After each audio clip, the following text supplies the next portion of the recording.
जय श्री राम दोस्तों। वेलकम है आपका मैथ्स बाय रोहित सर के यूट्यूब चैनल पर।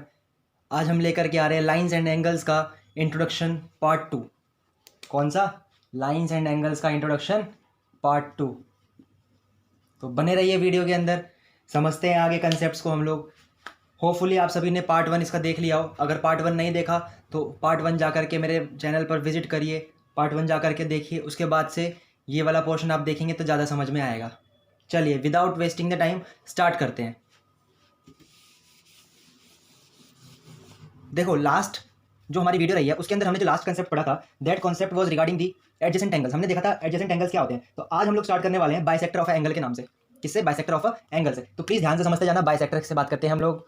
बाइसेक्टर ऑफ एन एंगल ये क्या होता है? बेसिकली यहाँ पर एक वर्ड आ रहा है bisector. What do we mean by bisector? पहली बात, जहां पर भी ये बाइसेक्ट का मतलब आ जाए, बाइसेक्ट का मतलब होता है टू इक्वल हाफ्स में ब्रेक हो जाना। किसमें? टू इक्वल हाफ्स के अंदर ब्रेक हो जाना। टू इक्वल हाफ्स में एज फॉर एग्जांपल अगर मैं बोलूं, मेरे पास एक एंगल दिया हुआ है, लेट जस्ट से ये एंगल मेरा दिया हुआ है 70 डिग्री का। ये पूरा का पूरा जो एंगल है मेरे पास 70 डिग्री का। मैंने कहा इस एंगल को मैंने बाइसेक्ट कर दिया एक थर्ड लाइन से, मैंने इसको बाइसेक्ट कर दिया तो ये एंगल दो हिस्सों में बढ़ जाता है, एक ये और एक ये हिस्सा बढ़ गया। इट मीन्स कि ये 35 होगा और ये भी 35 होगा। मैंने कहा कि एक थर्ड रे जो है हमारे पास, ये जो थर्ड लाइन सेगमेंट है इसको बाइसेक्ट कर रही है एंगल को। इट मीन्स कि जो हमारा एंगल है वो टू पार्ट्स के अंदर ब्रेक हो जाता है। This is the concept of bisector of angle. बढ़े आगे फिर, pause the video, note it down. चले 3 2 1 ओके। चलो अगला जो हमारा कंसेप्ट है वो आता है आपका वर्टिकली अपोजिट एंगल। क्या आता है? Vertically opposite angle. बहुत ही प्यारा कंसेप्ट है, समझते हैं इसको क्या होता है vertically opposite angle. Vertically opposite angle basically इसको समझने के लिए मैं क्या करता हूँ, दो लाइंस इस तरीके से ड्रॉ करता हूँ। दो लाइन सेगमेंट्स मैंने इस तरीके से ड्रॉ कर दी। अब आप ध्यान से देखो, ये एक दूसरे को क्या कर रहे हैं? इंटरसेक्ट कर रहे हैं। अब इंटरसेक्ट कर रहे हैं कहाँ पर? एक पॉइंट पर इंटरसेक्ट कर रहे हैं। लेट जस्ट से मेरे पास ये है ए, ये है बी, ये है सी, ये है डी, ये है ओ। तो ए बी को, ये जो हमारे पास ए बी लाइन सेगमेंट है ए बी, ये वाली ए बी जो है वो सी डी लाइन सेगमेंट से बाइसेक्ट हो रही है ओ पॉइंट पर। एक पॉइंट ऐसा है जहाँ पर ये लोग आकर के मिल रहे हैं। तो अब ध्यान से देखो, यहाँ पर हमारे पास एंगल्स फॉर्म हो रहे हैं। मान लो मेरे पास ये एंगल 1 है, ये मेरे पास एंगल 3 है, ये मेरे पास एंगल 2 है, ये मेरे पास एंगल 4 है, इस तरीके से। तो वर्टिकली अपोजिट एंगल जो होता है इसका मतलब क्या है? बेसिकली वर्टिकली अपोजिट एंगल का मतलब होता है कि आपके जो अपोजिट एंगल्स होते हैं वो इक्वल है। किस तरीके से? जैसे यहाँ पर मैं देख रहा हूँ कि एंगल 1 का अपोजिट मुझे 3 दिख रहा है। यहाँ पे 1 इस तरफ फॉर्म हो रहा है, 1 का अपोजिट 3 इस तरफ है, इसकी जो रिफ्लेक्शन है 1 की वो इस तरफ है। It means angle 1 is equals to angle 3। Similar way में अगर मैं बोलूँ तो एंगल 2 की जो रिफ्लेक्शन है, एंगल 2 ये रहा, इसका रिफ्लेक्शन यहाँ पर बन रहा है angle 4। It means angle 2 is equals to angle 4। Reason being these are vertically opposite angle. समझ आ गया? तो इसी बात पे वीडियो को लाइक कर दो, कमेंट कर दो और शेयर कर दो। चलिए pause the video, note it down, बढ़े आगे। Okay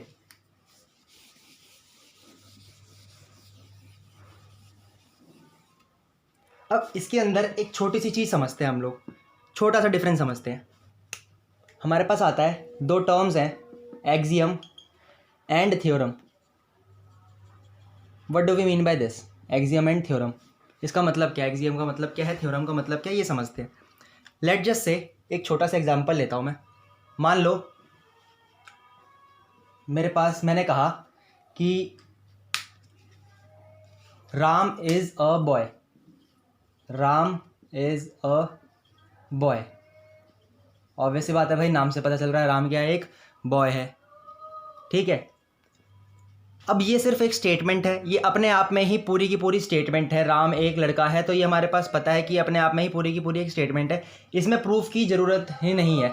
no proof needed, no proof needed.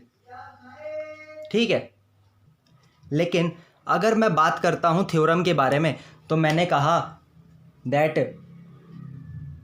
Prove that Ram is a boy. अरे सर जी क्या कह रहे हो? प्रूफ क्या करना है, राम नाम से पता नहीं चल रहा है ये लड़का है, ऑब्वियसली भाई लड़का ही है, लेकिन सिंपली मैं बस ये बताना चाह रहा हूँ, ऐसी चीज़ें, ऐसे सेंटेंसेस जहाँ पर आपको प्रूफ की ज़रूरत हो जाए, नीड ऑफ प्रूफ, प्रूफ की जहाँ पर नीड हो, जहाँ पर प्रूफ चाहिए वो आपका थ्योरम कहलाता है, और जहाँ पर प्रूफ नहीं चाहिए, जो सिर्फ स्टेटमेंट ही है, वो आपकी क्या होती है, एक्सियम होती है। समझ आ गया? तो इसी बात पे ये लेम जोक पर वीडियो को लाइक कर दीजिए, कोई गलत वे में मत लेना भाई। पॉज द वीडियो, नोट कर लिया? ओके, चलते हैं। अब बात कर रहा हूँ मैं पेयर ऑफ लाइन सेगमेंट्स के बारे में। समझना, पेयर ऑफ लाइंस को समझते हैं कैसे। पेयर ऑफ लाइंस बेसिकली दो तरीके के पेयर ऑफ लाइंस होते हैं, एक होता है पैरेलल और एक होता है आपका परपेंडिकुलर। क्या होता है ये? पैरेलल का मतलब क्या है, परपेंडिकुलर का मतलब क्या है? मान लो मेरे पास एक लाइन सेगमेंट है ए बी, ये है ए बी, और मेरे पास एक और लाइन सेगमेंट दी हुई है सी डी, सी और डी। ये अभी एक्सपेंड कर सकती है, आगे बढ़ सकती है अभी, ठीक है। अगर आप ध्यान से देखो तो ये दोनों लाइन सेगमेंट एक दूसरे से मीट नहीं कर रही कहीं पर भी। अगर मान लो लेट जस्ट से मैंने यहाँ पर जो डिस्टेंस मेजर किया, लेट जस्ट से ये हमारे पास डिस्टेंस है 10 सेंटीमीटर, यहाँ पर डिस्टेंस मेजर किया वो भी 10 सेंटीमीटर, यहाँ पर डिस्टेंस मेजर किया वो भी 10 सेंटीमीटर, ये तो भाई हर जगह 10 सेंटीमीटर आ रहा है। अगर मैं इसको लाइन सेगमेंट को एक्सपेंड भी कर देता हूँ, लेट जस्ट से मैंने इसको इस तरीके से एक्सपेंड किया, आगे तक लेकर के जाता हूँ इसको मैं, अगर आगे तक गए हम लोग तो आगे जा करके भी एक सेकेंड, इस तरीके से अगर मैं इसको आगे लेकर के जाता हूँ तो हर जगह इसका डिस्टेंस क्या रहने वाला है, सेम रहने वाला है, और ये कभी जा करके मीट नहीं करेंगे। तो ये हमारे दो लाइन सेगमेंट्स कैसी हैं, पैरेलल लाइन सेगमेंट्स है, और पैरेलल को डिनोट करने का सिंबल होता है 11। क्या होता है? 11 होता है। सिमिलर वे में अगर मैं बात करता हूँ परपेंडिकुलर के बारे में, परपेंडिकुलर लाइंस के बारे में, तो अगर हमारे पास दो लाइन सेगमेंट दी हुई है इस तरीके से, मान लो एक लाइन सेगमेंट ऐसा दिया है, एक स्ट्रेट लाइन इस तरीके से बना दी, ठीक है, और इसको, इस स्ट्रेट लाइन को एक तीसरी लाइन है कट कर रही है, दूसरी लाइन कट कर रही है इस तरीके से स्ट्रेट 90 डिग्री के एंगल पर। किस पर? 90 डिग्री के एंगल पर इसको कट कर रही है। तो ये हमारा कहलाता है परपेंडिकुलर लाइंस। क्या कहलाता है? परपेंडिकुलर लाइंस कहलाता है कि अगर मान लो एक लाइन सेगमेंट ऐसे गई और इसको एक 90 डिग्री पर कट करे एंगल दूसरी, तो इसको हम क्या कहेंगे? परपेंडिकुलर लाइन सेगमेंट्स कहेंगे। होपफुली आप सभी को समझ आ रहा है। Pause the video, note it down. चलो भाई आगे बढ़ते हैं हम लोग अगले कंसेप्ट की तरफ। अगला हमारा जो कंसेप्ट है that is about the theorem. अभी थोड़ी देर पहले मैंने आपको बताया वर्टिकली अपोजिट एंगल्स के बारे में। मैंने ऐसे बताया ना, अपोजिट एंगल्स जो होते हैं वो क्या होते हैं? इक्वल होते हैं। इसका अपोजिट ये तो ये इक्वल, इसका अपोजिट ये तो ये दोनों इक्वल। इस तरीके से हमने बात करी ना अभी, जैसे यहाँ पे बात करेंगे AOC BOD इक्वल है, फिर हम बात करेंगे BOC AOD के इक्वल है। ये सारी चीज़ें अभी देखते हैं अभी। तो इस थ्योरम को ऑब्वियसली बात है, थ्योरम जहाँ पर भी आ जाए मतलब उसको प्रूफ की जरूरत है।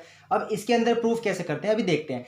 स्टेटमेंट देखो कहता है if two line segments bisect each other. अगर दो लाइन सेगमेंट एक दूसरे को बाइसेक्ट कर रही है, इफ टू लाइन सेगमेंट, यहाँ पर दो लाइन सेगमेंट है, AB is a line segment and CD is a line segment, अगर ये दोनों एक दूसरे को बाइसेक्ट कर रही है एक पॉइंट O पर, देन प्रूव करो इनके जो वर्टिकली अपोजिट एंगल, मतलब ये वाला एंगल इज इक्वल टू ये वाला angle and this angle is equal to this angle. ये चीज़ हमें प्रूव करनी है। तो आप ये स्टेटमेंट लिख लीजिए, मैं इसको रब कर देता हूँ, फिर इसको प्रूव करके देखते हैं किस तरीके से। चलो हो गया, पॉज द वीडियो, 3 2 1 ओके।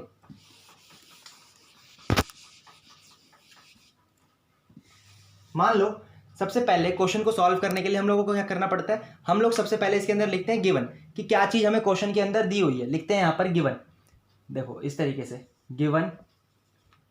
अगर देखो सबसे बड़ी बात पता है क्या, यहाँ पर अगर आप लोगों को कुछ आए ना आए एग्जाम के अंदर, अगर आपको मार्क्स स्कोर करना है तो कोई क्वेश्चन छोड़ के नहीं आना आपको, सबसे पहली बात, ठीक है। दूसरी बात ये, हर क्वेश्चन के अंदर एक या आधा नंबर तो लिया जा सकता है। जैसे आपने गिवन लिख दिया, इसके नीचे हमें प्रूफ क्या करना है, टू प्रूफ, वो भी लिख दिया, तो आपको कम से कम एग्जामिनर हाफ से लेकर के 1 मार्क्स दे सकते हैं। अब यहाँ पर गिवन क्या था, क्वेश्चन के अंदर हमें गिवन था कि दो लाइन सेगमेंट्स थी इस तरीके से, दो लाइन सेगमेंट्स थी। मैं यहाँ पर ड्रॉ कर देता हूँ फिर से, ये वाली लाइन सेगमेंट्स थी दो,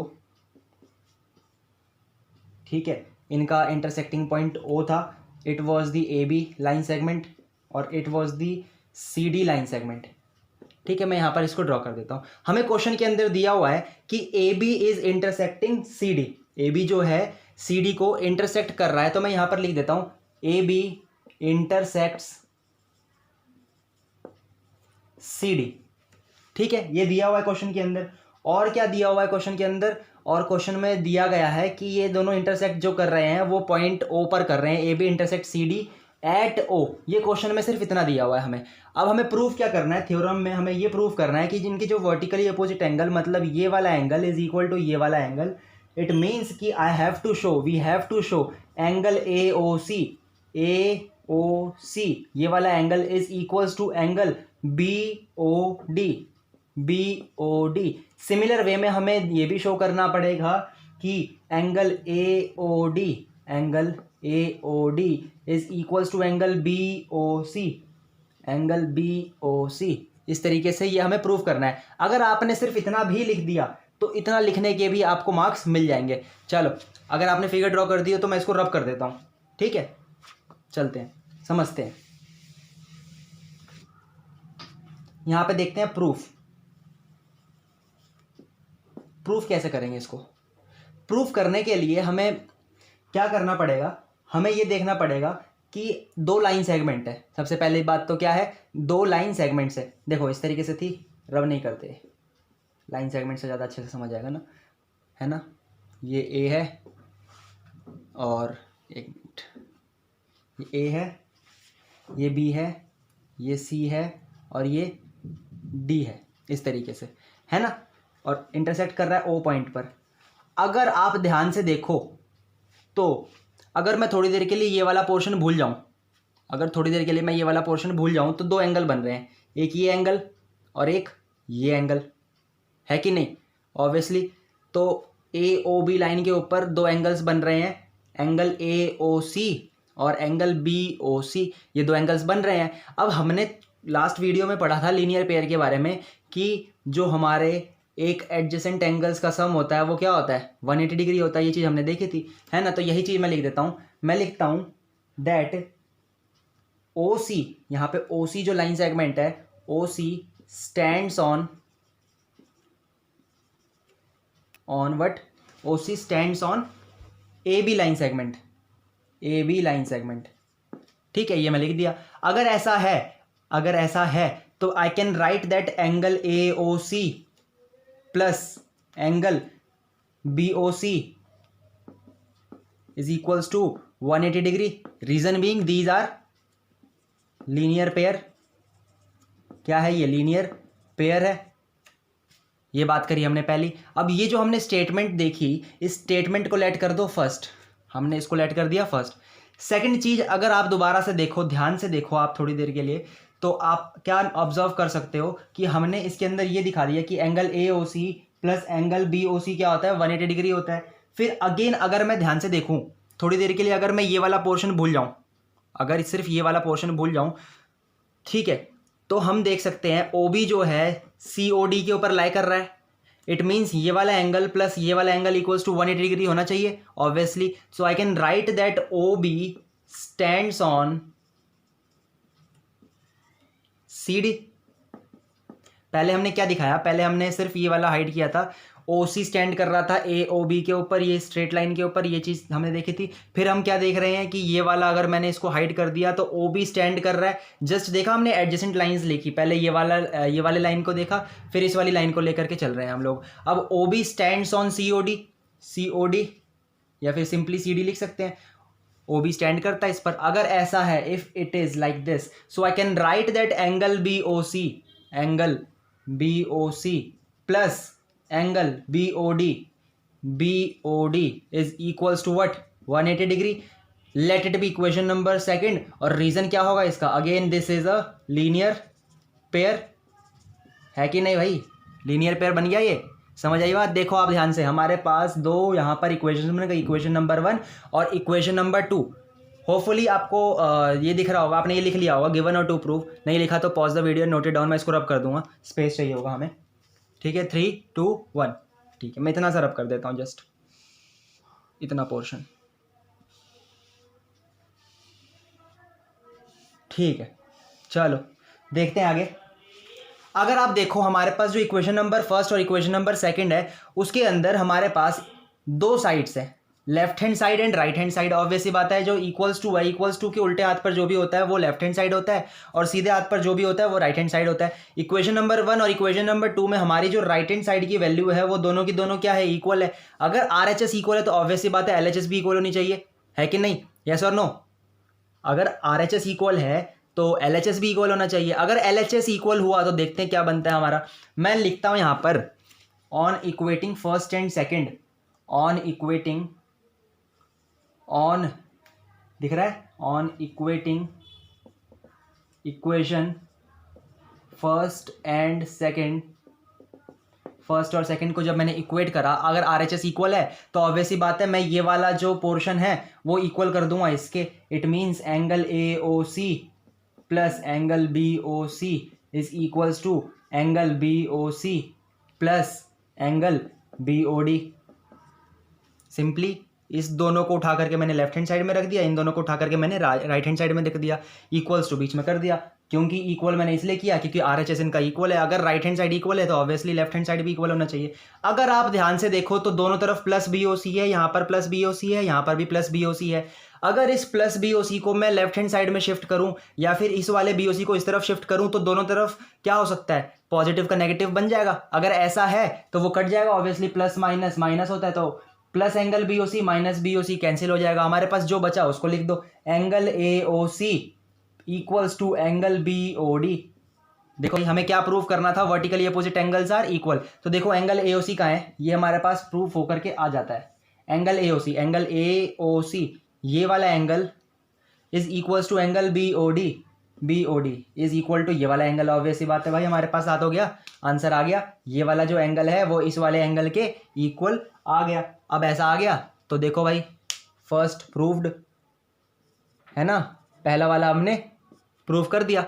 तो इसके आगे आप लोगों को क्या करना है, हमें ये भी तो शो करना था कि ये वाला जो है इसके इक्वल है, ये वाली लाइन सेगमेंट, ये वाला एंगल जो है इस वाले एंगल के इक्वल है, क्योंकि ये वर्टिकली अपोजिट एंगल्स होंगे। तो आगे आपको प्रूफ करने की जरूरत नहीं है, जस्ट सिंपली आप लोग एक छोटी सी लाइन लिखोगे, similarly we can say that angle BOC is equals to angle AOD। बस इतना करना है, ठीक है।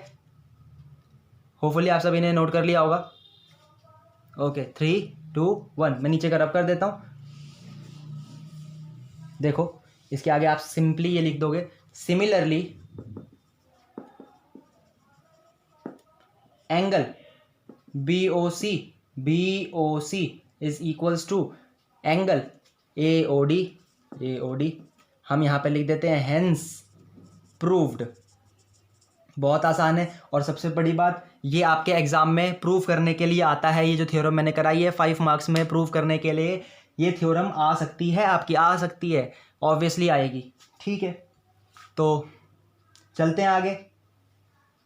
I am pause the video, ठीक है, फिर इसको नोट कर लो। 3 2 1। हाँ तो भाइयों और बहनों, बढ़ते हैं अगले कंसेप्ट की तरफ। अगला हमारा जो कंसेप्ट है that is about the transversal line. की ट्रांसवर्सल लाइन क्या होता है, बहुत आसान सी बात है। मान लो हमारे पास दो पैरेलल लाइंस गिवन है, एक ये रही और एक ये रही। Late it B L and let it B M, ठीक है। इसको कोई तीसरी लाइन कट कर देती है, लेट इट बी X। मान लो ये L है, ये M है, ये X लाइन सेगमेंट हमारी इसको कट कर देती है। सिंपल है बहुत ज़्यादा, ये दोनों लाइंस पैरेलल है। अभी पता है मैंने पैरेलल लाइंस क्या होती है। आप इनका कहीं पर भी डिस्टेंस देखो, यहाँ देखो चाहे यहाँ देखो चाहे यहाँ जहाँ पे भी इसका डिस्टेंस देखोगे आप, इसका जो डिस्टेंस है वो हर जगह क्या रहने वाला है, सेम रहने वाला है। तो इसको हम क्या कहते हैं, पैरेलल लाइंस इसको कहते हैं। अगर ये पैरेलल लाइंस को कोई तीसरी लाइन कट करती है, इट मीन्स ये दो पैरेलल लाइंस को कोई थर्ड लाइन कट कर रही है। तो ये जो थर्ड लाइन है, इस थर्ड लाइन को हम लोग एक नाम से जानते हैं जिसका नाम है ट्रांसवर्सल लाइन। क्या है, ट्रांसवर्सल लाइन, ठीक है। अगर मैं एक छोटा सा एग्जांपल लूँ, आप बोलोगे सर आप क्लास में तो इतने सारे एग्जांपल्स लेते हो, वीडियो में क्यों नहीं ले रहे। यार यूट्यूब कम्युनिटी है, थोड़ा सा हमें कायदे में रहना पड़ता है ना। तो देखो भाई सिंपल सी बात है, मैं एग्जांपल लेता हूँ। मान लो हमारे पास दो दोस्त हैं यहाँ पर, लेट जस्ट से ये मयंक है और ये नक्षत्र है। ये मयंक और ये नक्षत्र, इन दोनों की अच्छी खासी दोस्ती है। दोनों एक दूसरे को बराबर देखते हैं हर जगह पर, इस एंगल पे भी बराबर देखा, इस एंगल पे भी बराबर, हर जगह वो लोग बराबर सेगमेंट्स पे जा रहे हैं। फिर इनकी दोस्ती पता है सार्थक को अच्छी नहीं लगती। अब सार्थक को अच्छी नहीं लगी इनकी दोस्ती, तो उसने क्या करा, सार्थक आया बीच में, उसने टांग अड़ा दी। टांग अड़ाने की बात है मतलब बीच में कुछ ना कुछ अड़चन डाल दी उसने, इन दोनों की लड़ाई करा दी सार्थक ने आकर के। तो भाई गलत है ना यार सार्थक, गंदी बात होती है, ऐसे नहीं करते, गंदी बात। सार्थक, मयंक और नक्षत्र की दोस्ती अच्छी नहीं लग रही तेरे को? चलो देखो, सार्थक ने क्या किया, इसको कट कर दिया। तो सार्थक को हम क्या कहेंगे, ट्रांसवर्सल कहेंगे। और ये जो दो पैरेलल लाइन्स है ये कौन रहे यहाँ पर, मयंक और नक्षत्र, ये दोनों क्या है, पैरेलल लाइन्स हो गई। तो ठीक उसी तरीके से यहाँ पर हम लोग जानने वाले हैं एक्सटीरियर एंगल्स के बारे में, इंटीरियर एंगल्स के बारे में। लेट जस्ट से मैं यहाँ पर कुछ पॉइंट्स को मार्क कर रहा हूँ, आप प्लीज ध्यान से समझिएगा। लेट जस्ट से मेरे पास ये है एंगल 1, ये है एंगल 2, यहाँ पे है एंगल 3, यहाँ पे है एंगल 4, ठीक है। तो आप ध्यान से देखो, तो एंगल 1 और 2 लाइन के उस पार बन रहा है, मतलब बाहर की तरफ बन रहा है। ये जो एंगल 1 और 2 है वो बाहर की तरफ बन रहा है, और यहाँ पे एंगल 3 और 4 जो है ये इस तरफ बन रहा है, लाइन के बाहर बन रहा है। ये भी लाइन सेगमेंट के बाहर बन रहा है। So I can write that angle 1, angle 2, angle 3, angle 4 ये सारे के सारे अगर बाहर की तरफ बन रहे हैं तो इनको हम कहेंगे एक्सटीरियर एंगल्स। क्या कहेंगे, एक्सटीरियर एंगल्स कहेंगे, बाहरी कोण कहेंगे, हिंदी वालों बाहरी कोण कहेंगे, ठीक है। बात समझ आ गई यहाँ तक, इनको हम क्या कहेंगे, एक्सटीरियर एंगल्स कहने वाले हैं। अब अगर मैं बात करूं, मैंने और मान लो पॉइंट्स मैंने यहाँ पर मार्क कर दिए। लेट जस्ट से मेरे पास एंगल 5, ये एंगल 6, ये एंगल 7 और ये एंगल 8 बन गए। तो आप ध्यान से देखो, इस लाइन सेगमेंट जो है, ऊपर वाली जो लाइन है, सिर्फ ऊपर, नीचे वाली थोड़ी देर के लिए भूल जाओ, ऊपर वाली जो लाइन है उसके नीचे की तरफ, अंदर की तरफ देखो कौन कौन से एंगल्स बन रहे हैं। ये एंगल 5 और एंगल 6 बन रहे हैं, है ना, एंगल 5 और एंगल 6 बन रहे हैं, और अंदर की तरफ बन रहे हैं। ऑब्वियसली बात है, अगर ऊपर वाली लाइन में भूल जाऊं और नीचे वाली लाइन की तरफ देखूं तो ये वाली लाइन जो M है, इस लाइन के ऊपर की तरफ क्या बन रहा है, एंगल 7 और एंगल 8, एंगल 7 और एंगल 8 बन रहा है। So I can write that angle 5, angle 6, angle 7, angle 8, these all are interior angles. क्या है ये, इंटीरियर एंगल्स हैं। बात समझ आ गई, ठीक है। तो फिर मैं सोच रहा हूँ कि इस वीडियो को यहीं तक रखते हैं, ज़्यादा लेंदी हो जाएगी, आप लोग ज़्यादा देर बैठ के पढ़ोगे भी नहीं, मुझे पता है आप लोग पढ़ते तो हो नहीं इतना।